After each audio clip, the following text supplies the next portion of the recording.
L'OPCA-DEFI a donc sollicité 8 organismes ou un certain nombre d'organismes pour la mise en œuvre de ces mentions maîtres d'apprentissage. On a répondu à l'appel d'offres et je crois que notre historique depuis 1993 à la mise en œuvre de la modalité apprentissage et le fait que nous délivrions déjà depuis plusieurs années ces formations nous ont permis d'être sélectionnés parmi les organismes retenus. Alors, la demande en formation maître d'apprentissage est effectivement en augmentation parce que le maître d'apprentissage attend aujourd'hui une sécurisation par rapport à cette mission qui est souvent nouvelle pour lui, où il a des compétences techniques souvent extrêmement importantes, mais où ses compétences managériales n'ont pas eu jusqu'à maintenant l'opportunité d'être mises en œuvre. Et il a besoin d'être sécurisé par rapport à cet accompagnement des jeunes qui n'est pas toujours simple.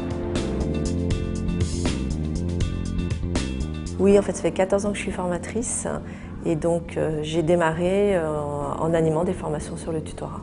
J'ai fait le choix de cette thématique-là parce qu'elle est vraiment en lien avec mes compétences qui sont la communication et la pédagogie. Et le tuteur, c'est un communicant et un pédagogue. Donc une formation de tutorat apporte aux tuteurs ou aux maîtres d'apprentissage du cadre en fait. Du coup, ils savent ce qui est attendu d'eux, aussi bien ce qui est attendu d'eux par l'entreprise que par le tutoré, qui a quand même un rôle aussi extrêmement important. Du coup, ils voient clair sur ce qu'ils doivent faire. Durant la formation, on leur donne des outils en plus, des outils pour caler, pour cadrer ils ont appris à séquencer leurs différentes activités, ils ont appris à mettre des objectifs opérationnels derrière, des objectifs pédagogiques. Donc ils se sentent armés aussi bien sur ces aspects-là.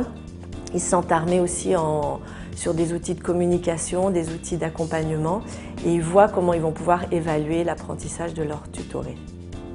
Donc ce que propose l'OPCA-DEFI au niveau de ces formations en tutorat, c'est en fait 3 modules.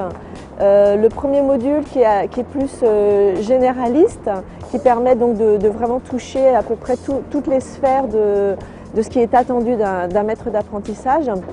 Ensuite, il y a un deuxième module qui fait un focus sur ce qu'on appelle le tuteur relais, qui est en fait un tuteur qui va plus gérer le côté évaluation, le côté organisationnel. Et puis le troisième module qui est le tuteur opérationnel, c'est-à-dire vraiment la personne qui est chaque jour auprès du tutoré. C'est vraiment la transmission du savoir-faire pur là en fait.